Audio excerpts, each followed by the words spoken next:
Welcome back, everyone. Council, are we ready to continue? Good afternoon, Mr. Chairman. Good afternoon, Commissioners. Good afternoon, members of the audience. We are ready to proceed with the next witness. Mr. Usher, can you kindly bring in the witness? Thank you.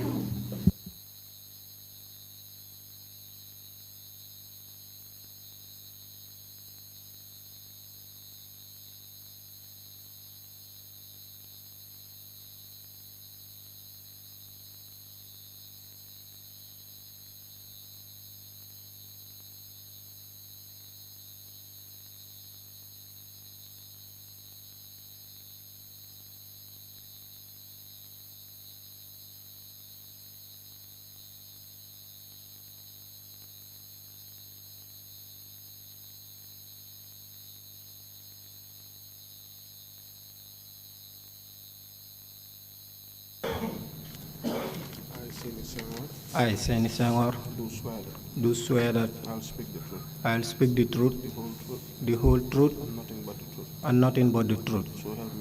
So help me God.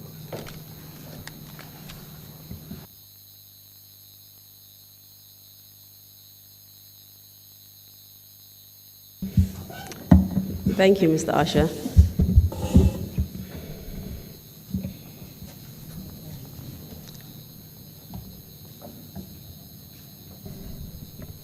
Good afternoon, Mr. Senghore. Good afternoon. We have met on a few occasions, and as you know, my name is Sagar, and I will be questioning you today on behalf of the commissioners. Please assume a comfortable seating position. Just lean back in your chair and just draw the microphone closer to you. Speak loudly and clearly into the microphone so that everyone can hear you in the hearing room. Also allow a few seconds between my questions and your answers to avoid overlap in speech, and also to assist the interpreters who are also interpreting your testimony into the different local languages. We've met a few times, like I said, and I have previously warned you about the duty to tell the truth. And I've also told you that it is an offense under the TRRC Act not to tell the truth, to lie to the Commission. I'll give you a brief overview of the main topic that we'll be discussing today. I'll go through briefly with you on your personal details and some of your biographical information, but we will mainly focus on the events of the 11th day of April 2000, and also your subsequent victimization and the treatment that you received as a result of the injuries that you sustained on that day, locally here in the Gambia as well as abroad. You will also be given an opportunity to say some final words to the Gambian public after the commissioners have questioned you. I hope that is understood. Yes. Are you ready to proceed with your testimony? Yes. Okay. Kindly tell me what your name is. My name is Sainey Senghore. And where do you live? I am living in Bara. And where is Bara? In the North Bank region, Lower Nyumi. And what is your date of birth and your current age? I was born 26 July 1986. And where were you born? I was born in Lamen, Kombonot. Can you give me a brief summary of your educational background? I attended Maninarim Primary from 91 to 96.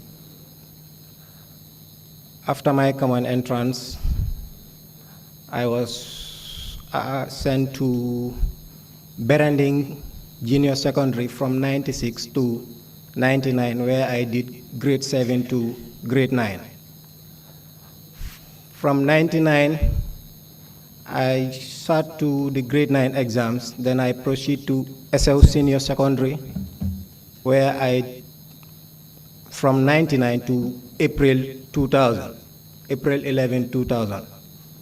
So basically I spent roughly about 3 to 4 months in senior secondary. That is from 99 September to April 11, 2000. And what grades were you when you attended SR Senior Secondary School? Sorry? What grades were you in when you attended SR Senior Secondary School? Grade 10. I was in grade 10. Did you complete? No. Okay, can you tell us why you did not complete? Because of the event of April 10th and 11th. Okay. Kindly tell us what happened on the 11th day of April 2000. On the 11th day of April. Please lean back in your chair and just draw the microphone. Yeah, just be comfortable, please. Yes, okay. Please go on. On April 11, it was on a Tuesday. Actually, on Monday, I went to school. We already have our maths examination papers. So on the Tuesday, we were supposed to have our biology exams, which I studied hard for, because then our biology teacher was a Peace School, an American. She promised us that the best 3 students out of her subject, she will provide scholarships for them. Knowing the background that I was coming from, I studied hard to make sure that I was among the first 3 students so that I could benefit from the scholarship she promised. Can you tell us what the background you were from was like? Just explain so that we can understand what kind of family background that you came from. I am from an extended family, and most of my siblings were dropouts because of financial difficulties from my parents. I was not actually living with them, I was with my uncle. So I was the only one who was lucky to go up to grade 10. So I feel it was necessary for me to study hard. At least the money that was supposed to be used on me will be given to another person among the family, so anyone could benefit and go to school just like me. I studied hard, spent the whole night reading. On the morning, when we prepared and get to school, upon arrival at the gate, we found students standing there, and some of these teachers too were outside the school gates. Can you tell us which school you're referring to? I mean SL Senior Secondary. Then they told us that there is no schools today. I asked why. They said there is going to be a demonstration today because one has already taken place in Combo, and they have killed most of the students there. Can you tell us who told you that there was going to be a demonstration, and who was going to demonstrate, and what they were going to demonstrate about? There were a lot of students standing outside because it was exams period. Obviously, all the students will come to school for their papers. But like what has happened in the Combo, they said it was necessary for them to do the same demonstration because it affects a member of them, 1 or 2 members of them. which are the students, and the subsequent killings of other students. Please elaborate on what had happened the previous day. The previous day, when I asked, they told me they demonstrate because they have two students who were victimized. One by the name Ibrahim Abari, a boy from Foster Senior who was beaten by the the fire and rescue services, which led to his subsequent death. And a girl, Binta from Birkamaba, who was raped at the Independence Stadium by the security personnel who were to protect her as well. So that was the reason they said they will demonstrate to seek justice for them. So you're saying that the previous day, which was the 10th day of April 2000, students demonstrated as a result of these two incidents that you mentioned. Correct. Can you tell us where these demonstrations took place? Within the combos. On the 11th, that was the day it affected the provinces, that is in the rural areas of the Gambia. Okay. Before we move on to the 11th, just kindly tell us what happened during the demonstrations that occurred on the 10th day of April in the combos. Students were shot. We have 14 of them who passed away, including a Red Cross volunteer and a 3-year-old boy. And kindly tell us how the students came to the decision to demonstrate on the 11th day of April 2000. At the time, there was a student body called GAMSU. They have their executives. They organize themselves. They try to engage the government through the Minister of Education and the authorities involved. But they were not ready to listen to them. And they feel it was necessary for them to come out and protest, which is their right, and seek for justice for the two victims, that is Binta and Ibrahim Abari. So kindly continue and tell us what happened on the 11th day of April 2000 at your school, Esau Secondary School. Yeah, like I said, when we get to the school and they said there is no school because of there is going to be a demonstration. I was there with my friends and my relatives whom I came from the same compound with. If I could remember, I was there with Momodu Job, Habib Jeng, who is an uncle, Adama Choi, who is a friend.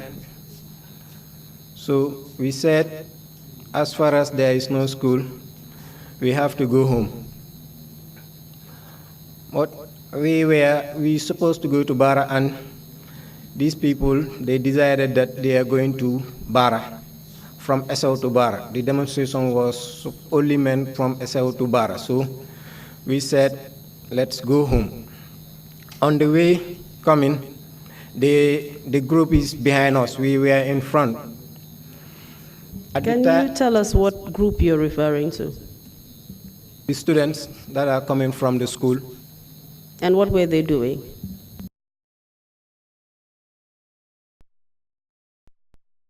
Justice, that they want justice for.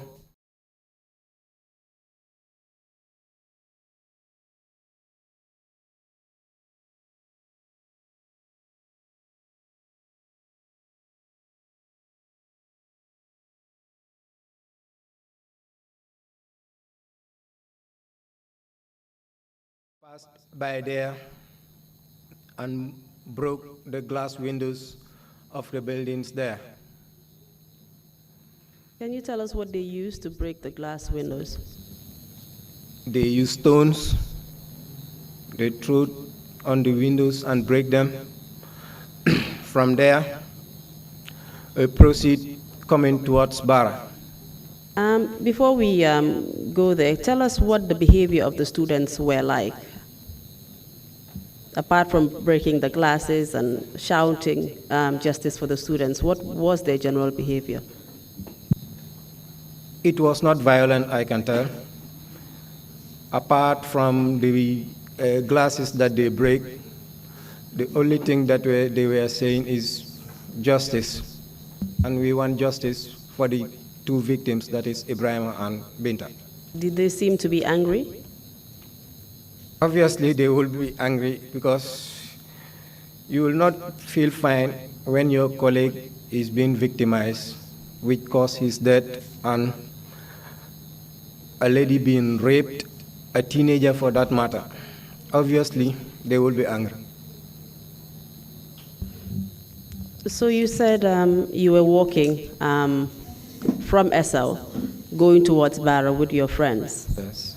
Can you tell us what your proximity was to the students who were demonstrating? Where were you, and where were the students who were demonstrating? We were just in front of them. The proximity was not that long. We were just some meters away from them. And can you tell us whether you were part of those demonstrations? Initially, no, because when we were coming from the school, we decided that we are going home. But that was the only route we could use to get to Barra. It's the main highway that we can use to get to Barra. And they were behind us, so obviously it will look like we are in the same group. But you were not part of the student demonstrations in Barra? At the beginning, no, but later on, I see myself as being part of it. Because after then, I understand if I was Ibrahim Abari, probably Ibrahim Abari that passed away would have stand for me and demonstrate. I have sisters. If my sister was being raped, I will not feel happy. So when I see somebody else's sister being raped, the same feeling that I feel for my sister is the same feeling I would feel for her. So initially, although you did not want to join the demonstrations, you later resonated with the demonstrators and decided that you would join them. Yes. Okay. Tell us what happened as you left Essau, walking down the highway, going towards Barra. Yeah.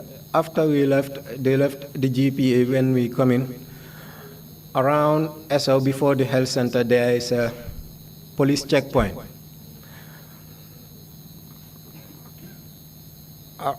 Just about 100 or 200 meters away from the checkpoint, we saw security personnel standing on a line. Tell us what kind of security personnel you saw. These were police officers. And on the line, they were holding guns, that is AK-47s. Do you remember how many of them there were? Can you give an estimate? There will be more than two, because it is a checkpoint, and if you have more than 5 to 6 police officers at a checkpoint, obviously it's not normal. So there were more than 5, I would say up to 10. Please continue. When we saw them standing, we halted. Then they started shooting. But when they start shooting, they did not shoot directly at us at the first place. They shoot as we hear the gunshots. When I turned to run, I felt something hit my leg. What leg did you feel something? My right leg. That is the outside of my thigh. Because I turned to run,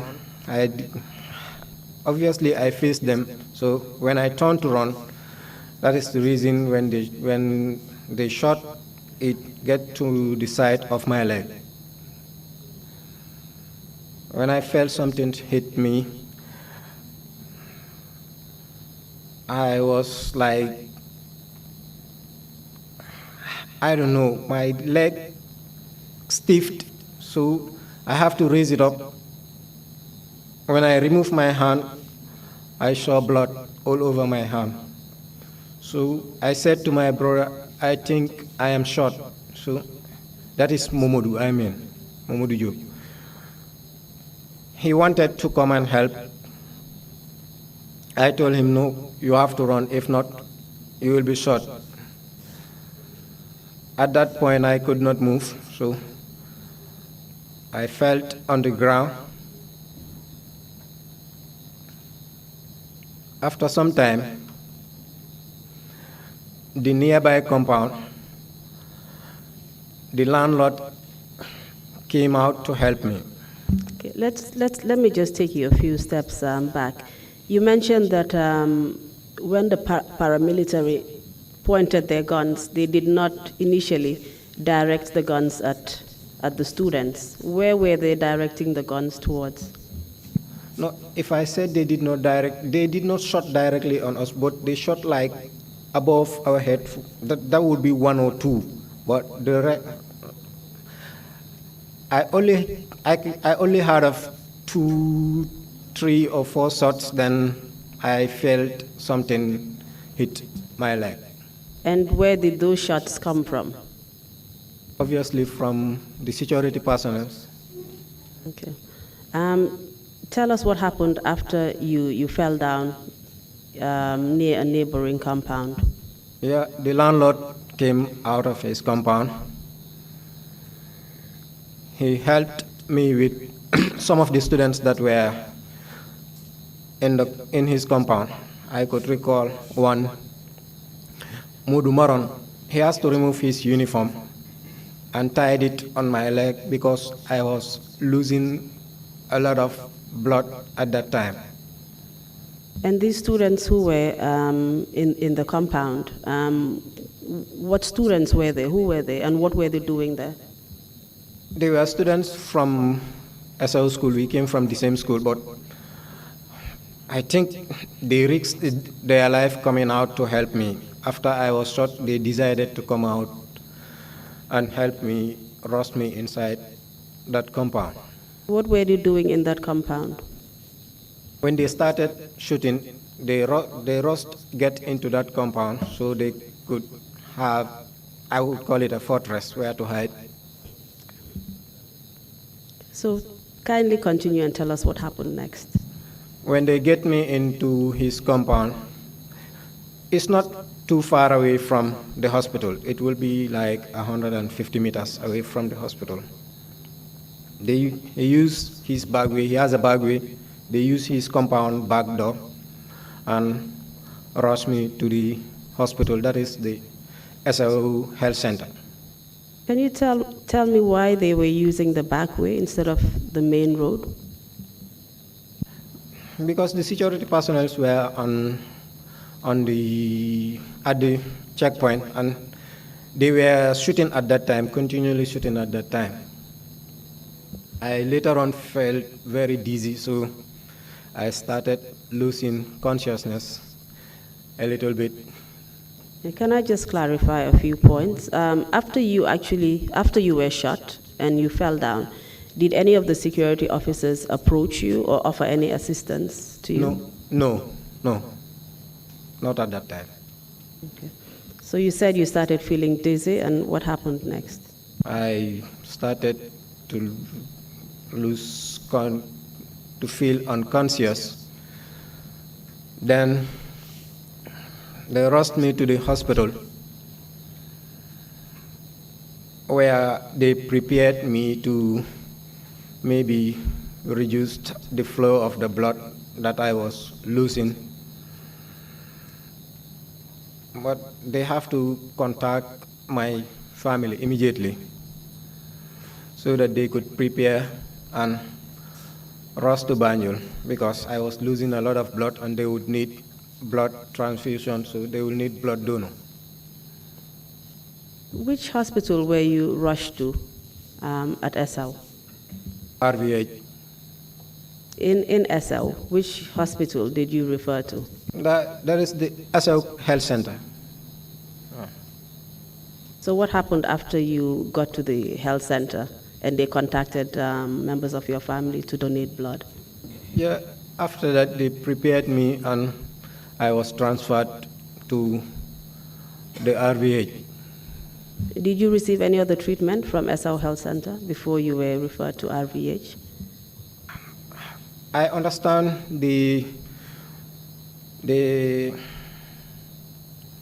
I was injected because I was feeling a lot of pain, and I said to them, I was really feeling pain. If they can give me anything that can subsidize the pain. And that was the time they injected me. I feel almost something like 5 or more injections at the time. Actually, the nurse the head nurse at the time, we happened to come from the same village, Lameng. She was Auntie Marlen, and I have another Auntie Ramu, who was a nurse there. So they took me as it was their responsibility to take care of me. Auntie Marlen has to join the ambulance and come with me to the RVH. And you said you eventually fell unconscious. Yes. What happened when you regained consciousness? Where did you find yourself? That would be after 2 days that I just saw myself in a room with a lot of people standing by. The first person that I recognized was my mom.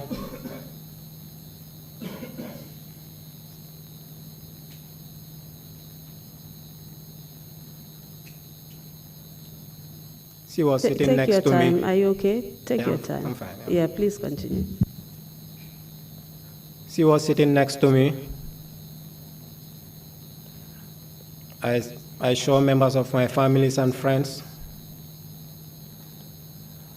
But then I could not talk because I was on severe pain. So it's correct that you were actually in a coma for 2 days? If not coma, then probably I was not just feeling conscious, maybe coma, I could say. But in any case, you were not conscious of your surroundings during these 2 days, and you couldn't remember what happened as well? I have to wake up around 4 o'clock in the night because I was feeling very hungry. So the first 5 days I spent the night with my father, so I have to wake him around 4 o'clock and tell him I was really feeling hungry, that I wanted to eat. He has to provide, it was bananas and some juice, at least to get something in my stomach. All right. Can you just tell us, after the first 2 days, when you regained consciousness and saw members of your family surrounding you, did you eventually realize where you were? Yeah, because I saw the nurses, so I obviously know I am in a hospital, and it's a ward. But the place was so strange to me because then I've never been at the RVTH, so I didn't know how it looks like. Can you tell us what the RVH or RVTH is? Can you give us the full name? Royal Victoria Teaching Hospital. And what is that hospital known as presently? I think it's the RVTH. It's the Royal Victoria Teaching Hospital, the major referral hospital in the Gambia, in Banjul. Do you know if the name has changed? Edward Francis Small Teaching Hospital. Okay, all right. So you said you were in severe pain after you regained consciousness. Yes. Do you know if anything happened during those 2 days that you were at the hospital? Did anything happen to you? Did you receive any treatment? Yeah, I understand they took me to the theater, and the bullet was removed from my leg. This I was told by the doctor who operated me. And who was the doctor that operated on you? He's an Egyptian doctor. He was Dr. Nawa. And can you tell us where the bullet was retrieved from and what other information the doctor gave you about your injuries?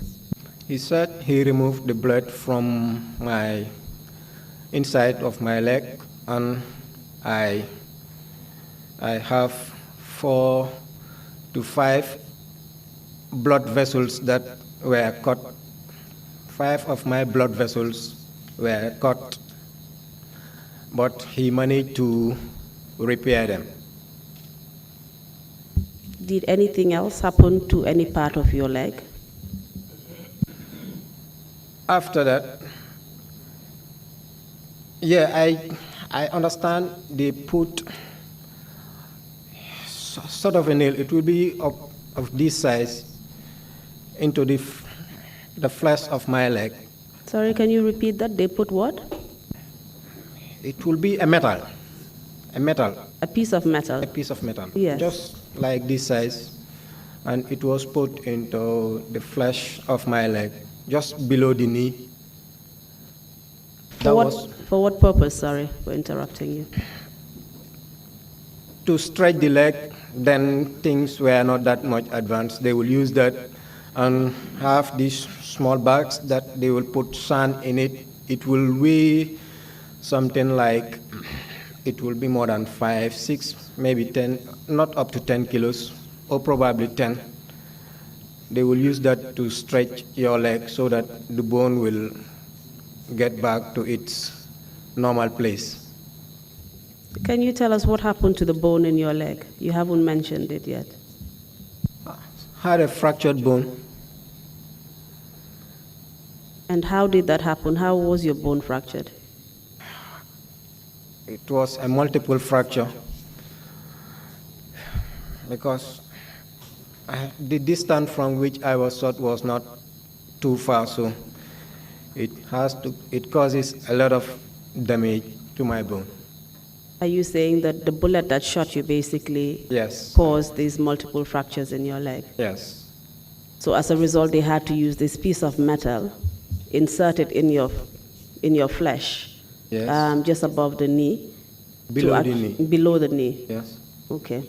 And what was this supposed to do? That's what I am saying. They use it. They would tie a sound of bag with some kilos. There will be a rope that will be tied by the leg, and it will stretch the leg so that the bone will get back to its normal place. And when you had regained consciousness and woke up at RVH, this operation had already been done, and this piece of metal had already been inserted into your leg. Yes. And how did it feel when you woke up? It was so painful.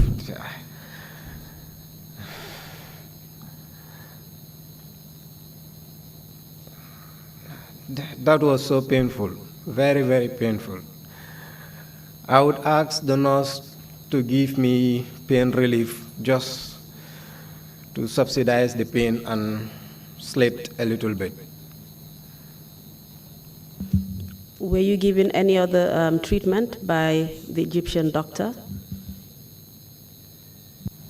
Yeah, during the process, they will give me some medicines, and I do take a lot of injections. Every day I would take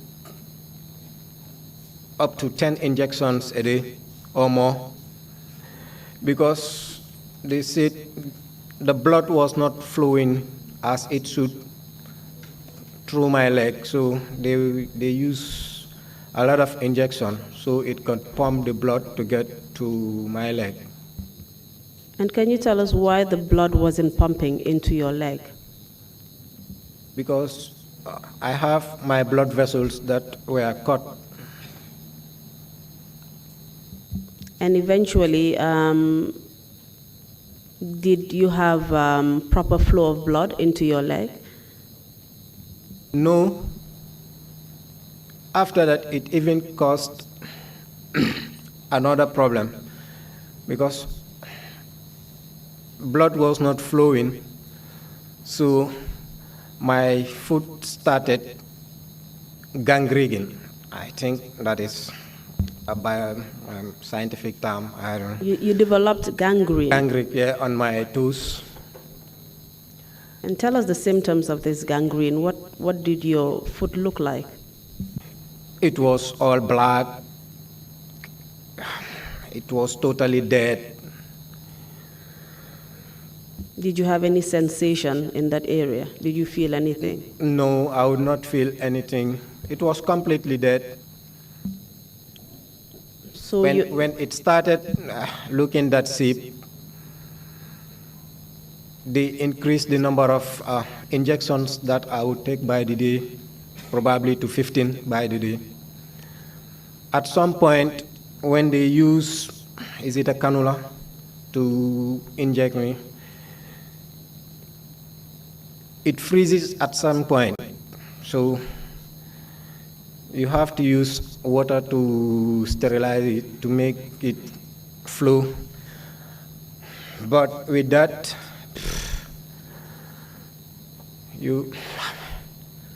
Please take your time. I know that this is a very painful experience to recount, but just take your time and tell us what happened. you feel a lot of pain, but I just have to take it. Enjoy it. At some point, I would even tell the nurse, anytime that I see you, I know it's injection. He eventually turned to be a friend.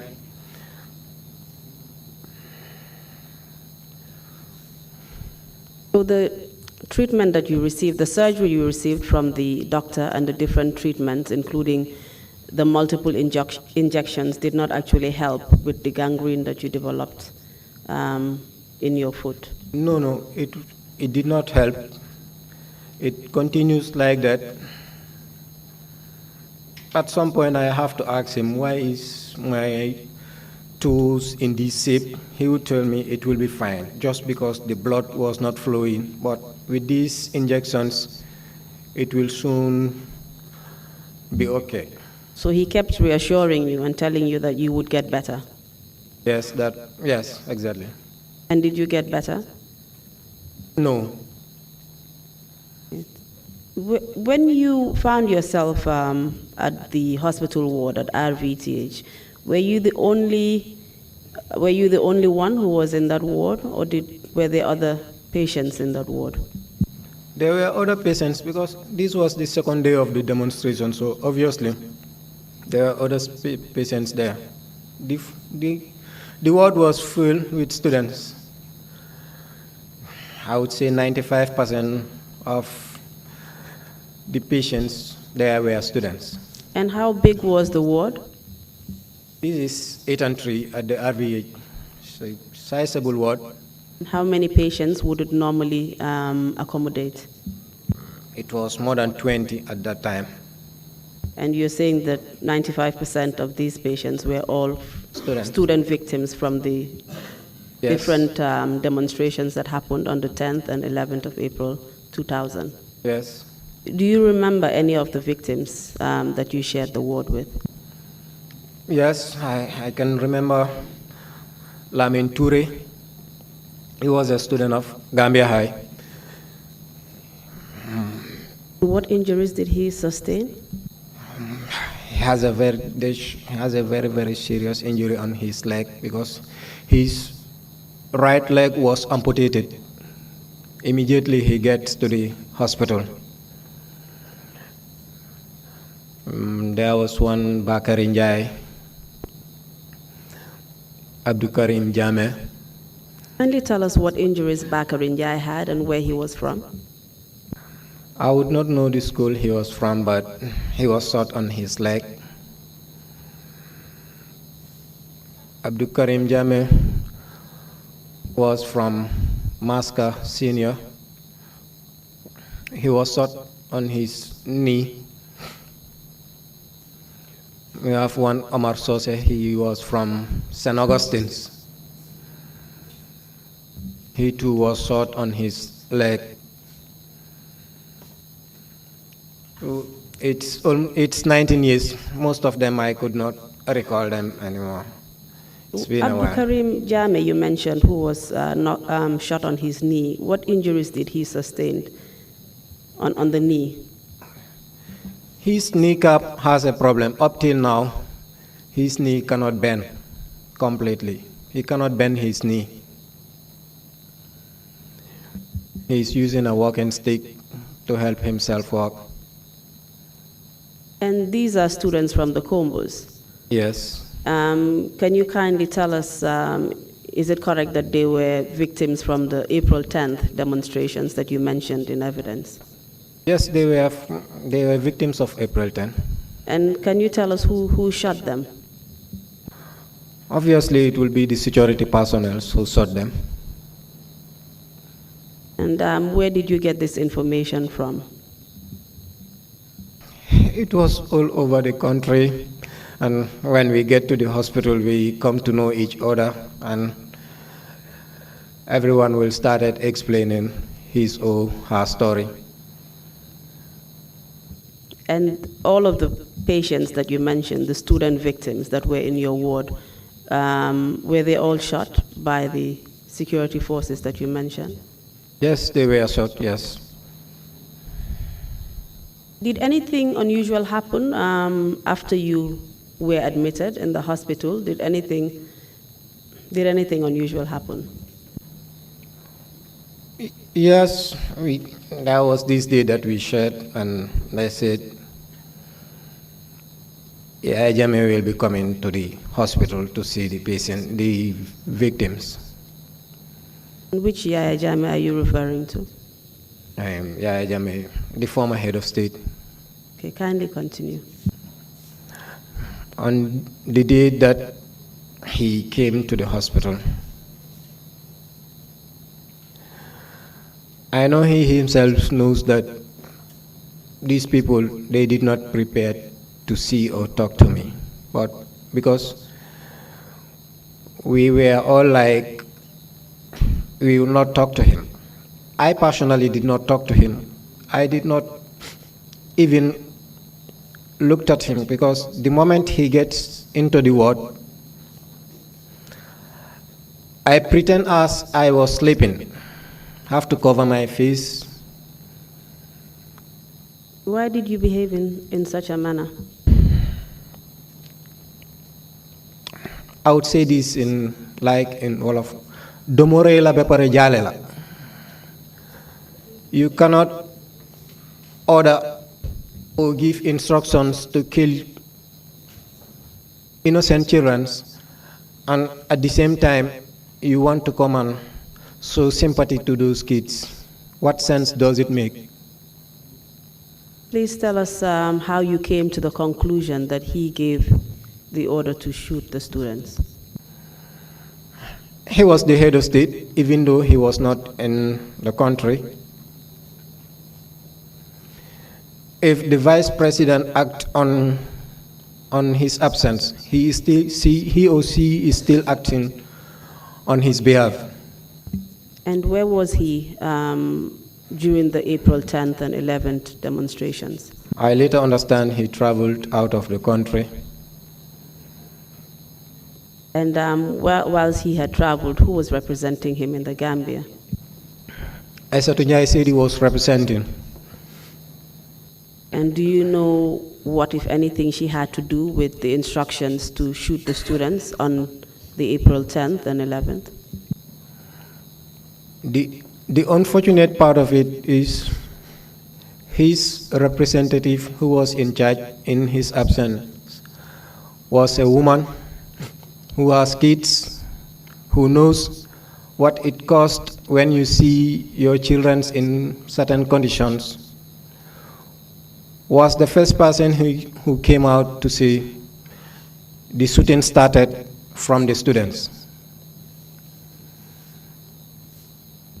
But the sad story is there was no security personnel who even has a bruise on his body, on his or her body. So her saying that means she was totally aware of what was happening and the situation at the time.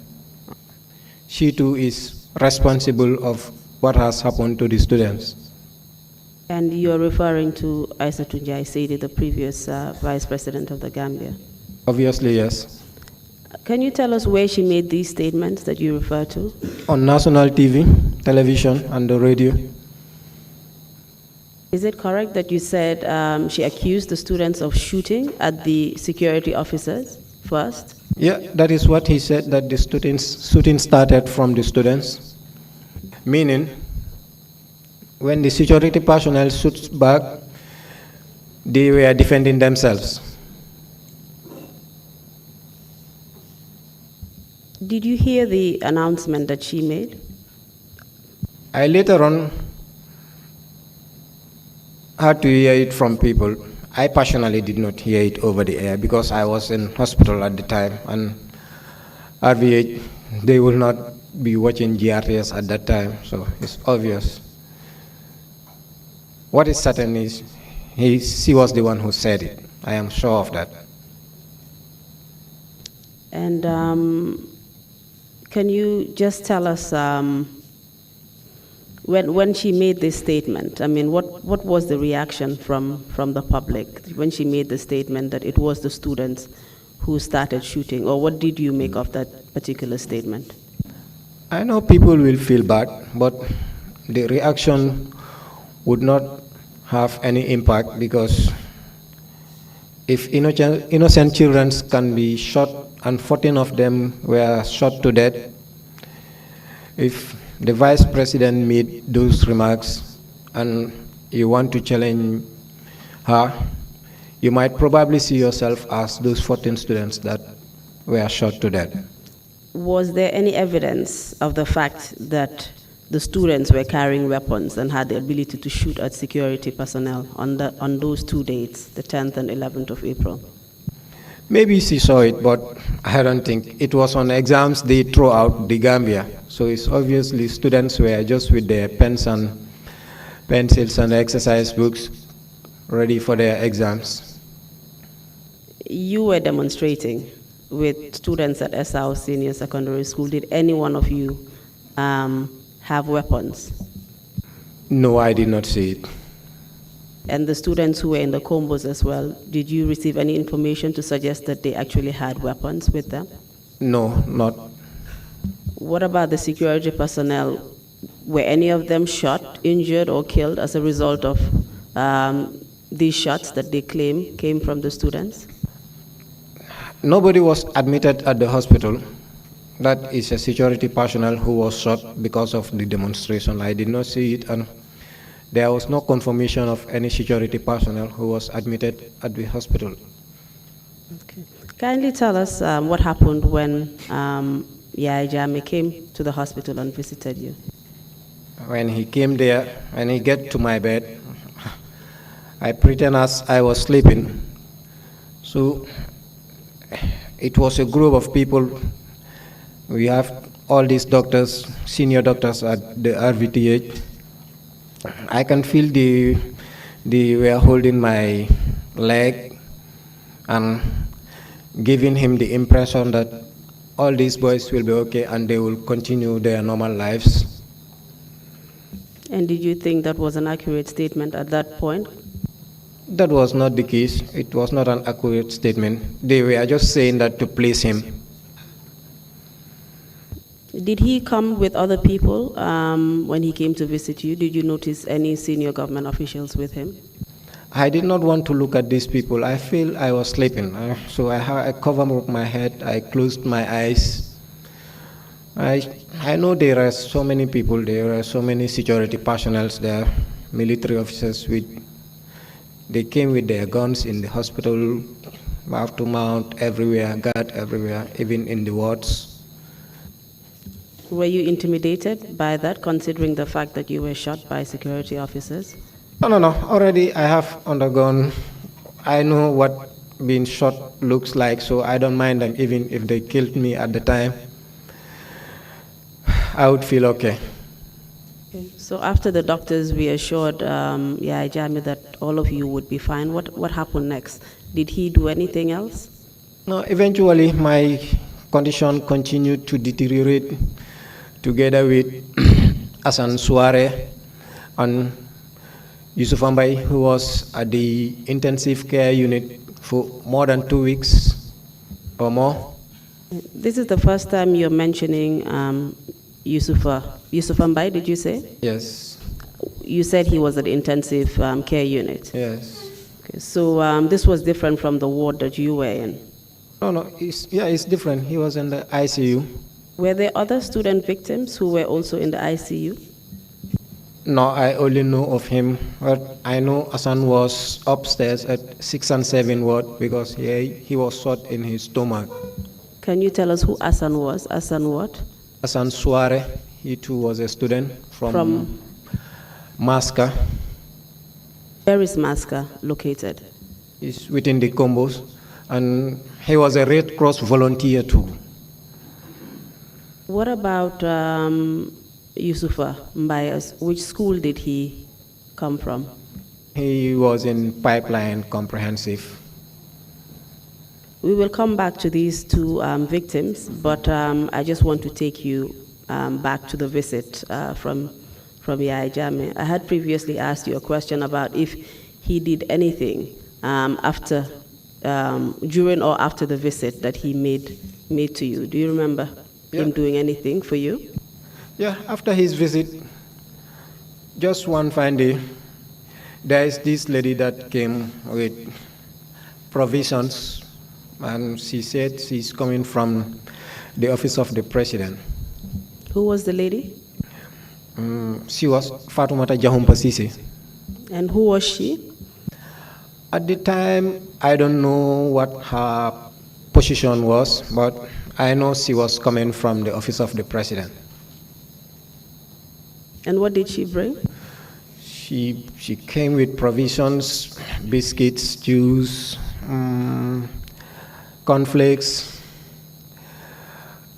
but I did not eat it. I told my mom, you have to give it out. So he gave it to other patients who were not victims. He just gave it to them. She just gave it to them. I said I was not going to use it. And why did you refuse to use them? I understand it was coming from Yaya Jami, and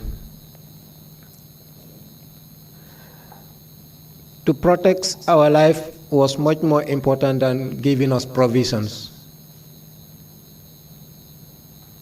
When he was at the hospital visiting you, did he say anything about justice being done in your case, or prosecuting those who actually inflicted these injuries upon you? No, not at that time. He did not say anything. He was just walking from bed to bed. And when he gets there, he will just ask the doctors what is his condition, what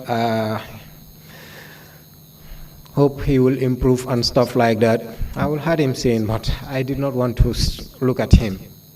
And most of the students in the ward did the same thing. We have this very good nurse at our ward. They will brief us, he is coming here, but if you can avoid talking to him, you guys better do that. Because they felt it was so unjust for those kind of things to happen to kids. And do you know how long it was after you were in hospital that Yaya Jami came to visit you? I did not remember actually how long it takes, but it will be after 1 month or so. 1 month, it will be after 1 month. And do you know whether before or after this time anything was actually done about your situation? I mean, were there any arrests made? I mean, were the security officials who shot at you arrested for what they had done? No. I had never heard of any security personnel who was arrested. Was there any prosecution? They set up an inquest to look into the matter of April 10th, 11. And what inquests are you referring to? Commission of Inquiry. When was this set up? This was set up in 2000, but it was in August. Then I was already taken to Egypt. It was in my absence that inquiry was set up. And do you know what happened as a result of that inquiry? Did anything fruitful come out of it? The commission made their recommendations, but all those that were to be prosecuted were being indemnified. This is what brings about the indemnity bill, and there is impunity. It brought impunity out of it. Tell us more about the indemnity bill. What was that? This was to indemnify the perpetrators who shot at students and those that were responsible in the killings of the students were the ones that were indemnified. And by them being indemnified, do you mean that they could no longer be prosecuted in court? Exactly. And therefore, you basically had no legal remedy for what they had done to you? Exactly.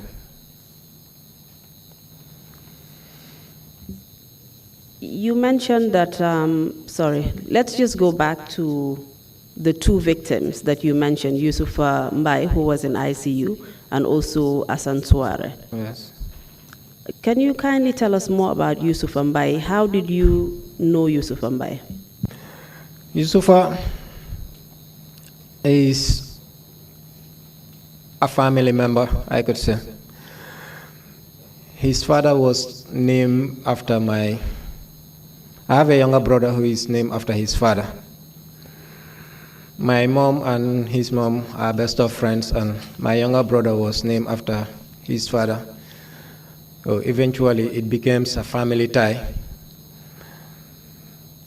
And because of that, I had my younger brother Aliu, who has to sacrifice and drop out of school so that he can be taken care of Yusufa, because he is paralyzed from the neck down. He can't do anything for himself. So Aliu had to sacrifice his educational career so that he could be taken care of Yusufa for his daily activities. And this Aliu you mentioned, what are his full names? He is Sainey Senghore. Is he your biological brother? Yes, he's my biological brother. He's my younger brother. And where does he work? He's currently working here in the TRRC as a victim support unit officer. And you're saying that he was brought up by Yusufa's family? Yes. Can you tell us how Yusufa was actually shot? Actually, it's because he during the demonstration, he knew Ali went to school. So, because he was so young, I think he was in grade 6 or grade 7, so he decided to go and look for Ali, which eventually caused him being shot. That was on the 10th of April. So he was shot whilst he was out looking for Aliu? Yes. And eventually Aliu had to sacrifice his education to look after him? Yes, that was the only thing he could do to pay back what Yusufa was trying to do for him. And sorry to interrupt you. Have you finished? Yes. Where was he shot? He was shot on the neck here, and it has to affect his nerves, so he is paralyzed from the neck downward. His spinal cord was affected, is that correct? Yes. So he's paralyzed from the neck down? Yes. And what other symptoms does he have? Is he able to do anything for himself, being paralyzed? He is on a wheelchair for 19 years. He can't do anything for himself. Tell me about Asan Suare that you mentioned. What ward was he in? Asan was in 6 and 7. He's the ward that is up after 8 and 3, you get up, if you climb up, there was where he was admitted. Hassan was shot in his stomach, which eventually caused him lost one of his kidneys. Was there any other symptoms that developed from that? Yeah, he normally felt his stomach. He would have this swollen stomach and always oozing, how to call it, something oozing coming out of his stomach, which has complications, and he mostly have felt this severe pain. Could only eat soft food, cake and stuff like that. Even if he eats rice, he have to have problems. Did Yusuf and Hassan have any medical treatment like you did at the RVTH? Yeah, we were there. We all received the same normal treatments. At some point, Yusufa has to be evacuated to Egypt because his condition was getting worse. Before he was evacuated to Egypt, can you tell us what treatment he received here at the RVH? He was operated. He was taken to the theater, operated. The blood was removed from his neck around here. It was removed around here. And an opening has to be made on his gullet here where only soft food can be pumped. For him, that was the means he uses to eat, which was so challenging. His first operations was not good. He has to be taken back to the theater.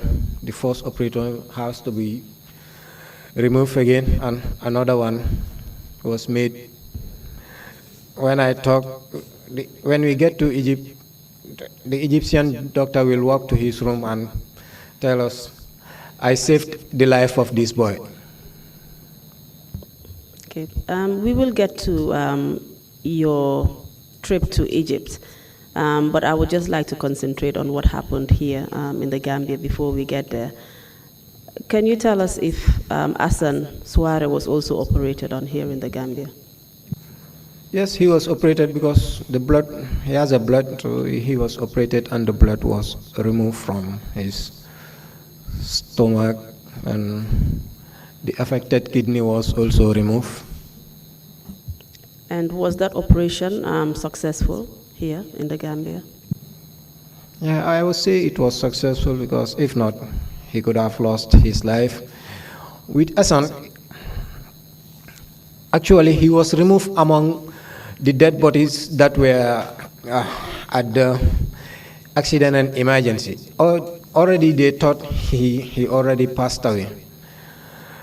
With the help of a cousin who was a Red Cross who rushed to the hospital, he actually went there to donate blood. After removing patients that were dead already, the dead bodies, that was the time he realized the boy here is still breathing, but then he did not know it was his cousin. After he pulled him out of the dead bodies, he recognized that it was his cousin that was even packed among the dead bodies. Wow, what a fascinating story. So, I mean, if he had not discovered him, this poor boy would have just bled to death and been buried with the other dead bodies. Yes.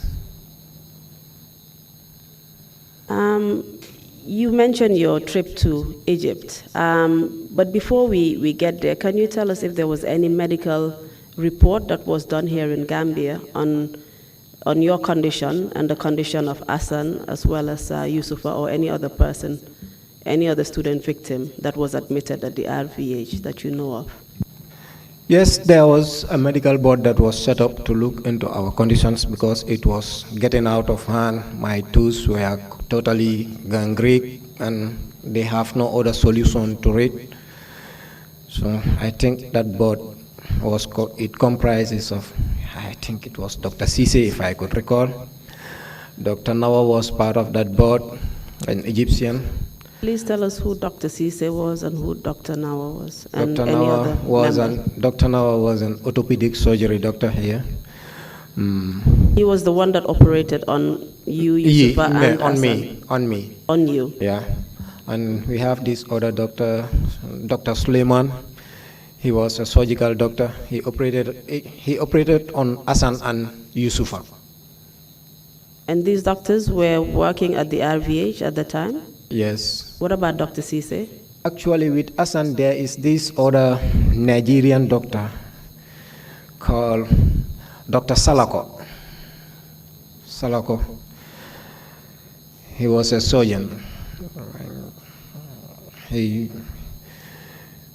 did help Hassan a lot because he was staying at the hospital. So anytime he was called for Hassan, he would just come and give assistance and get back to his room. He was a Nigerian, Dr. Salako. Did you know of any other members of the medical board? We have this other Egyptian doctor too, Dr. Gruber too. He too was among. And what nationality was Dr. Gruber? He was Egyptian. You mentioned a few Egyptian doctors at RVTH. How did they come to be employed there? Not that I did not know, probably that is government, where they were here. It was the government that brought them to the Gambia to work there? Yes, exactly. At the time, who was the Minister of Health? It was Dr. Njai, Malik Njai. And what about the Director of Health Services? Dr. Mariatu Jallo. And was she directly in charge of RVTH at the time? Yes, he was directly in charge of RVTH. So tell us what happened with the medical board. What did they do, and did they make any recommendations on your behalf? Yes, after they did their examinations and all stuff, they recommended that we needed overseas treatment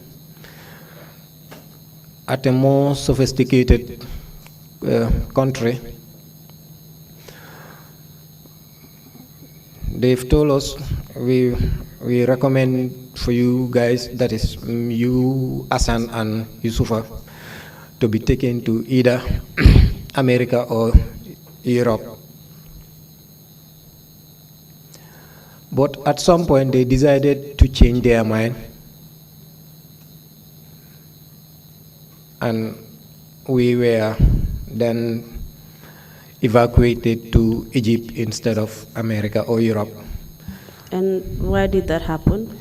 When I asked, they said it was because there are Gambians in the diaspora who were constantly following on our case, and they really built interest in it, and they talked a lot about it at the international level. So if they allow us to go to Europe or America, those people might use that opportunity and have something to say against our case to the international world against the Gambia government. And did you have any particular groups that were interested in your case at this point?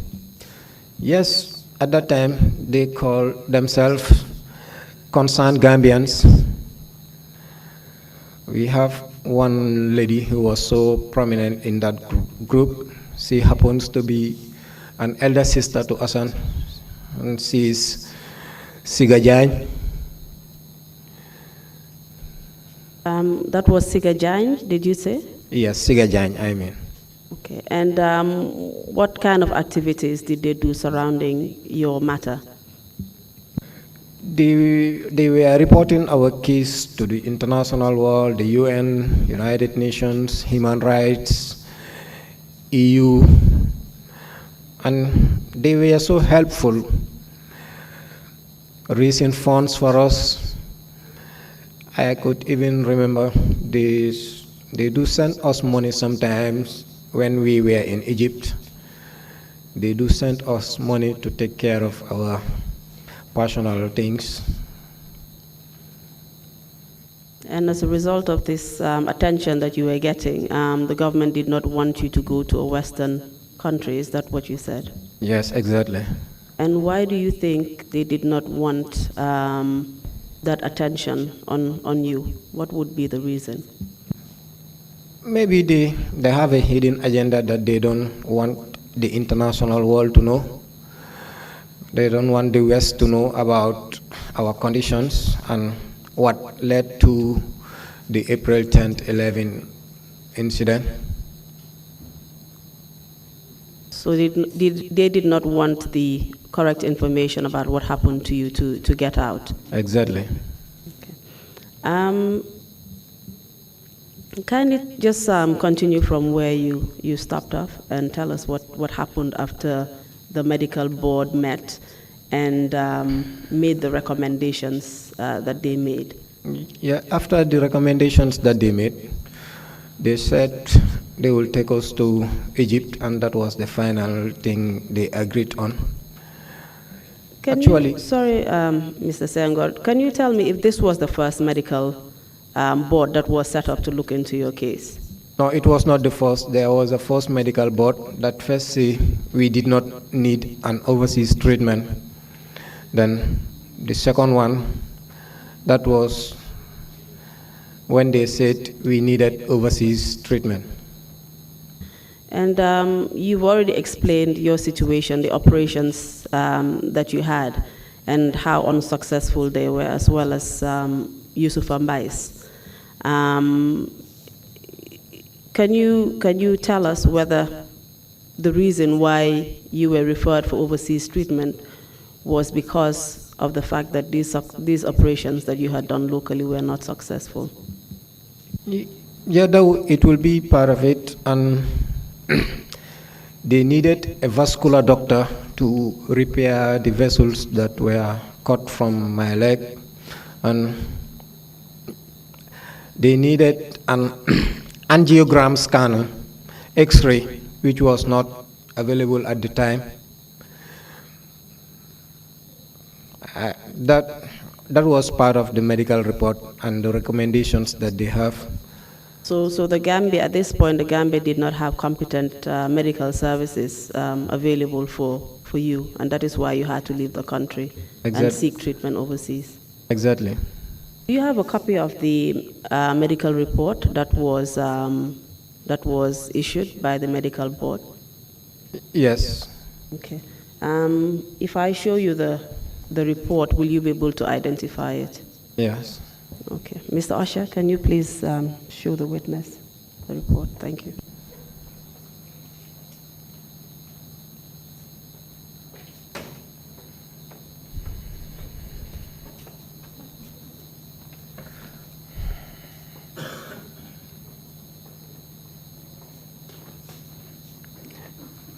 Yes, it is.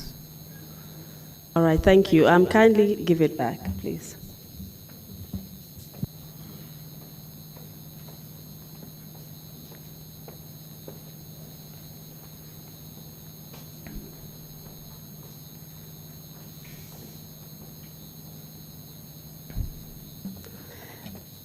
Mr. Chairman, I would like to add in the record the medical board report on Sainey Senghore, which is the witness, dated the 26th day of April 2001. And actually, the report is dated the 12th day of January 2001. My apologies. But there's a letter attached to it dated the 26th day of April 2001 from the then Director of Medical Services to Sainey Senghore, attaching the report. I would like to add it as part of the record as Exhibit 0071. 72, my apologies, 0072. Fine. A and B, I am reminded. Request granted. Thank you. Mr. Usher, can you kindly give this to the commissioners to have a look at?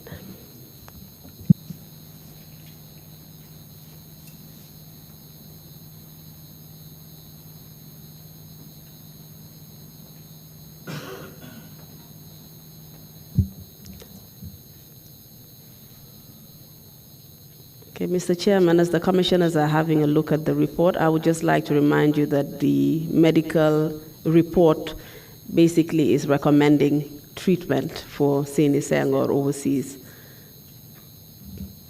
Thank you.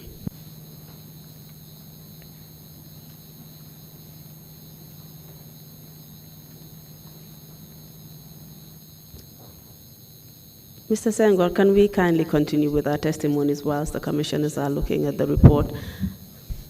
Did you eventually go to Egypt?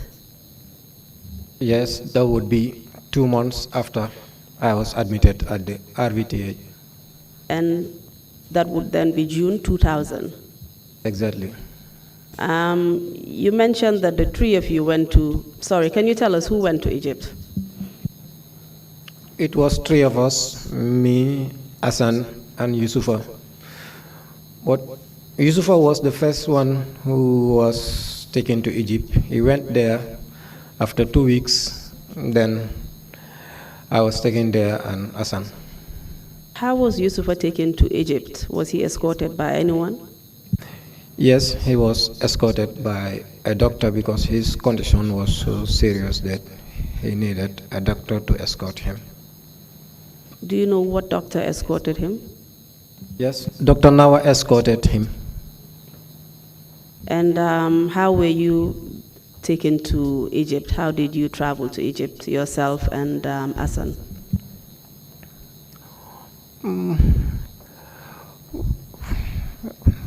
We traveled by air.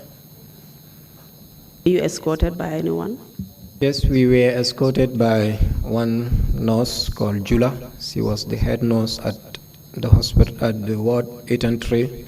And the Egyptian doctor too went with us. That is Dr. Gruber. He too went with us. Tell us what happened when you traveled to Egypt. When we traveled to Egypt, the day that we arrived there, I think it would be around 11 or 12 a.m. And we have to drive 1 hour 30 minutes to the hospital. It's in Cairo, but it's in Aguza. There is Aguza. And that is an area in Cairo. It's an area in Cairo, yeah. Okay. At this point, what were your ages, all three of you? I was around 17. And Yusuf Ambai, how old was he? He was 17. We were almost age mates. What about Hassan Suara? He too was 17. And you were minors at this point, you were children? Exactly. Did any of your family members accompany you? No, they said we cannot go with our family members. So we were escorted by Jula, the nurse, and she only spent 1 week with us at the hospital and she has to come back. So from that point onwards, you were on your own at the hospital in a foreign country? Yes. Okay, kindly tell us what happened when you arrived in Egypt. When we arrived that night, we were taken to our different wards. Actually, it's a private block. We were taken each to a room.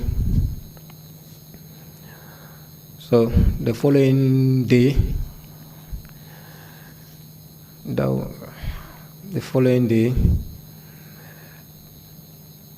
they just came to my ward and give me a paper, and this would be around 3 o'clock in the afternoon. Because in the night I was told not to eat in the morning. So when I ate in the night, I was told not to eat. I can only drink water and juice, but let me not eat food. So around 3, they just came and gave me a paper and said that I should sign this paper. When I asked, they said, because you are going to the theater, and it's obviously that you should have to sign a paper before you are being taken to the theater. which I did. You signed this document. Yes. Did you have an opportunity to talk to your parents or any of your relatives before you signed that document, considering the fact that you were a child at that point? No, no. I couldn't talk to my family, and that would be after, I think that would be after 2 weeks when we get there.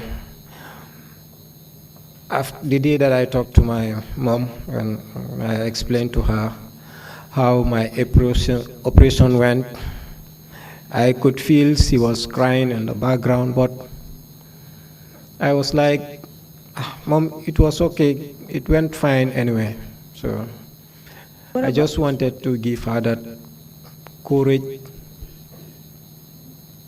Okay. What about before you left the Gambia? Was it explained to you and your family in detail what operations you were going to have in Egypt, and did they give them an opportunity to consent or not? No, they did not, because when the medical report came out, they just called them. They just called them at the at the admin block and told them the boys will be referred to Egypt for further treatment.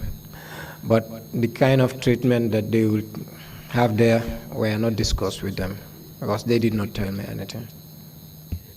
So did they eventually go ahead with the operation? Yes, they go ahead with the operations, and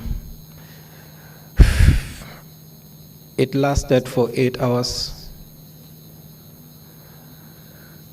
And what operation was this? This was when 5 of my toes were amputated because of the gangrene. And the blood vessels that were cut from my leg were repaired by the vascular doctor.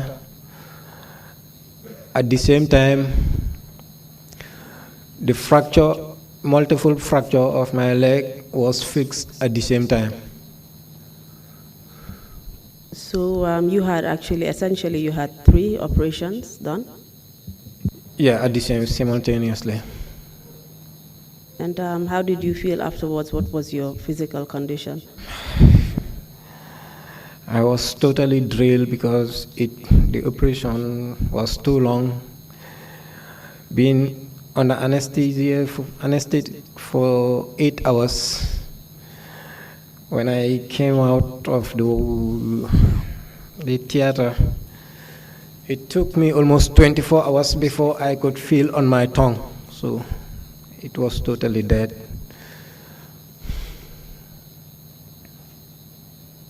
And apart from the nurse that accompanied you from the Gambia to Egypt, were there any other nurses at this hospital in Cairo who took care of you? That nurses, they are only responsible of giving you medicine. They will not inject you. They will only come and give you medicine when the time for you to take your medicine. They will come and give you medicine. If you have been taken to the theater, they will escort you with your file to the gate, and they will drop the file on your trolley, and she would just say in Arabic, Rabbana khalik, meaning good luck to you. That was what she would just say, Rabbana khalik. I don't know exactly. And how long did the nurse from the Gambia remain with you? 1 week. And what happened after that week? Who was caring for you? We were there alone, but the doctor that operated me here was there. He did not come back at that time. He have to spend almost a month with us there. Oh no, 3 weeks. Which doctor are you referring to? Doctor now. 3 weeks with us. He will come to the hospital every day. He attended my operations there. During this time, did you have an opportunity to communicate with your family frequently? That is after 2 weeks that I had my operations. That was the first time you spoke to your family? Yes. I spoke to Siga before that time, but I didn't spoke to my mom or any other person within the family. Thank you, Mr. Senghore. We'll have to stop there for now. We have our lunch break now, and we'll continue after the break. Mr. Commissioner, sorry, Mr. Chairman, it's time for a break, so we'll leave it there for now until we come back. Thank you very much, Council, and thank you, Mr. Senghore. We will take a 1-hour break and come back at 2:30 sharp. Meeting is adjourned.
ñoo ñëw ak yéen rek skincare plus nara jàkkaarloo ak yéen waxtaan ak yéen tuuti rek si suñu tube suñu baax emuñ rek ci ay diw waaye comme ni ngeen ko xamee rek dañoo yëngu ci ay tube te yënguwuñ nag si just any tube suñ tube bu nekk 5-star jesna la 5-star jesna mooy jesna bi gën a pire moom la ñoo tube palmaan bi gën a fort moom la ñoo liggéeyee buñ demee Bamako ñun duñ dem ci marché bi rek buub indi déedéet dañ leen a jox suñu specs ne leen nii lañ ko buggee nay lañ ko buggee fóot bi nangami fóot lañ bugga pour mu mun a set waaw cuubi skincare déedéet doo ko sol mu di la taxa all over the place ci gàttal ñun rek si cuub dara du doy day des not only dañoo cuub but bu la neexee ñu cuubal la ba pare nag ñawal la ñaw fi mu gën a setee nag rek la ñoo fulee ñetti ñawkat lañ am nañ ñawkati simple nga xam ne xoppati rek mbaa def sa taille basse def sa dagit def sa roba amul benn dawme am nañ koo xam ne moo ñoo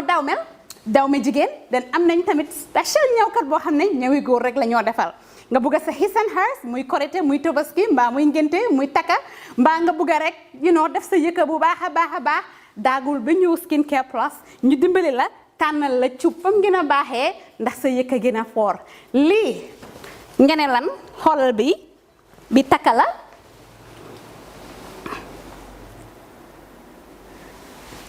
skincare fii la fu léegi yéen tey we're not all about skin we are skin care and the plus does come in so many different ways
Cubantu wuñ de dañ cub bam saf-saf